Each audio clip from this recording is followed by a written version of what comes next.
Hi, this is Brian from Worldwide Stereo. In today's video, we're going to be talking about the new Cambridge Audio all-in-one player, the Evo.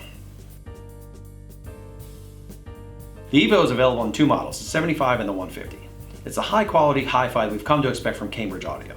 Evolution means progress, evolution means improvement, evolution means transformation.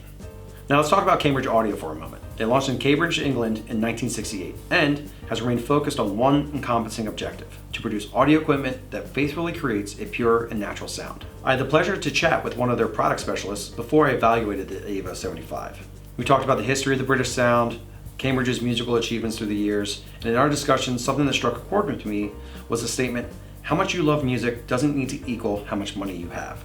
They think about the people that love music, and they want to make it easier for them to access it. If you want to learn more about Cambridge Audio, check out their brand page on our site. It features more in-depth information about their history and their current audio solutions. When Cambridge Audio was developing the Evo series, they made the Evo 75 and the Evo 150. The 75 is 75 watts per channel amplifier. The Evo 150 has a 150 watt per channel amplifier. The other differences between the 75 and the 150 is a couple inputs and the quality of pieces put into it. The Evo 150 has a better DAC, it has more inputs, more digital inputs, more analog inputs, but most importantly, it has a phono input. So it has a moving magnet phono stage built into it. So the Evo 150 is a little bit more of a versatile piece, but you're not short selling yourself if you're going with the Evo 75. On the back of the unit, it's going to tell you the story of the piece. And that's one of the things I like to look at because it really allows me to know what I can and what I can't connect to it. On this side, you have your inputs. On this side, you're going to have your outputs. You know, it does have your speaker connections. It has both coaxial inputs that you're going to be looking for, coaxial and Toslink or optical. We have our good old analog input. So almost anything you want to throw at it, the analog can connect to.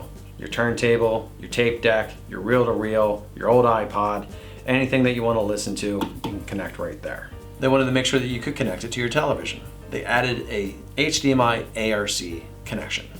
The Cambridge Audio Evo 75 has a USB input, so you can connect a flash drive or portable USB hard drive to then be able to play music directly from that drive onto the unit itself. So the Evo 150 has an asynchronous USB input. What that means is you can connect a computer to it to play high resolution audio files. There's an 1/8" stereo input that says CD that is dedicated to a piece that Cambridge has not made yet. It's going to be an Evo CD player. You're going to be able to control the unit with the front controls of the Evo and the remote. Let's talk about our outputs. So we have a sub out, which is awesome. You know, if you don't have a set of speakers that are full range that you need that low end for, it does have a dedicated subwoofer output. If you wanted to use an ancillary amplifier, it has these analog audio pre-outs as well. So Cambridge did a really good job with this display. Super high quality graphics. You can see it from across the room. It's a big 6.8" full color display. It has this little info button here that you can change the display to be just text, just the album artwork, or a whole lot of information. If you're caring about fidelity and you're caring about your source quality, when you're listening to Qobuz, it's telling me that I'm listening to a 96 kilohertz 24-bit FLAC file. So you know the quality of your audio source, which I find to be important because it lets you know, okay, am I listening to the best version of this? What you also have on the front end, it's going to tell you, what your connections are. So little icons over here will tell you, yes, I'm playing through my speakers. It'll also show, yeah, we're connected on the Wi-Fi here. Now we have our physical buttons on right next to the screen. It's real simple, very rudimentary, but it gets you all the pieces that you need to play around with the unit. So we have a power button on the bottom. We have a speaker selector. The speaker selector is either going to allow you to play the speakers that you have connected to it through the amplifier, or your own amplifier connected to the pre-outs, or you can start pressing it and you'll see, okay, I have my headphone, which is our input in the front here, and we also have some Bluetooth speaker that's connected as well. So we can see all of our available outputs when we press the speaker button on the front. If you do connect a pair of headphones into it, it will automatically switch over to the headphones and cut off the speaker play. A nice feature, I think, because it's one less thing that I have to do. I always like one less thing that I have to do. We have our info button like I pressed before that will allow you to switch through the screen itself. Here's a nice helpful hint for you. If you press and hold that info button, it's going to give you an options menu. That allows you to dive deeper into the setup process. Or you can see where you can do a firmware update, you can adjust your networking settings. They're kind of make it easier for you to jump in, but that's a little bit of a hidden gem that they have there. Press the info button again, it goes back to that regular main screen. Then you have your standard, your track back, your track forward, and your all important play pause. And when you hit pause, gives you a nice good indicator on the front of the screen that it is paused. Hit play, it'll jump right back into it. Now the dial on the right hand side of the unit, the first part of it is going to be your volume, and you can see your volume go up and down. And the nice part is if you do set the volume for your speakers at one level, you can actually set your headphones at a higher level or different level. So when you're listening from your headphones back to your speakers, you may be rocking out on your headphones, but when you unplug them, you want to make sure that you're not, blowing up the room. So the second dial unit allows you to sort through your sources. So you can look and see all the different options that you have available to you for you to play around with. I did discover that they did not put a physical mute button on the front of the piece. Now, the cure to that, top left corner of the factory remote, you'll have the ability to mute the unit. You also have that ability in the app itself, but all the buttons that appear on the front also appear on the remote. Cambridge Audio did a really nice job of making this aesthetically pleasing as well as pleasing to your ears. They have these replaceable sides. If you have a wood themed room, you can have a wood themed side, or if you're going a little bit more modern aesthetic, you can have a nice cool black side as well. Now be careful, the magnets are strong, they will stay, but if you don't move your finger in time, you might pinch yourself.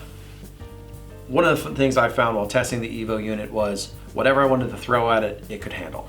AirPlay 2, Chromecast, Tidal Connect, Spotify Connect, Bluetooth, digital connections, USB connections. Pretty much they wanted to make this the all singing, all dancing unit because it can do almost anything. Most other components that you're looking at may do one and not the other. So they were doing a really good job of making sure that whatever you wanted to listen to, you had the ability to listen to. So if you do have an iPhone that has AirPlay 2, you have the ability to go straight into it. If you have an Android phone that has Chromecast, you can go straight into it. Hey, I love Spotify. It has one of the biggest libraries out there. Not quite the quality that I'm always looking for, but it's easy to utilize the Spotify library with the Cambridge Audio. Now, what they wanted to do was focus on making sure that what you were listening to sounded as best as possible. So when you're listening to Tidal, they're going to push for the MQA track. Now, the MQA is going to give you that ability to listen to the highest resolution, up to the 24-bit, 192 kilohertz master recording. Now, when I talk about master recording, that means that it's been approved by either the artist, the engineer, or the label to say, yes, this matches what we were listening to when we were recording. So that's a big thing. What it also is able to do is a Qobuz stream. Qobuz is another partner of ours that we love. They can play up to a 24-bit, 192 kilohertz audio stream as well. But you can also play it through Cambridge Audio's dedicated Stream Magic app. So if you have a bunch of Cambridge pieces and you want to, enter this into the family, it's controllable through that. So you may ask yourself, how did Brian evaluate the Evo 75? Well, it's pretty simple. I replaced my 2-channel setup with the Evo 75. So I used Spotify Connect, I used Tidal Connect, I used Qobuz, I used AirPlay, I used Bluetooth, I used the TV ARC. I really tried to use every little bit and piece of it. They created a product that really allowed someone who wanted to listen to music the ability to listen to it easily, but they added the ability to listen to it well. They added quality. They wanted to make sure that whatever you were listening to was the best version of what you wanted to listen to. Thank you for joining me for our review of the Cambridge Audio Evo all-in-one player. You can learn more about our products on worldwidestereo.com or stop by our showrooms in Montgomeryville or Ardmore, PA.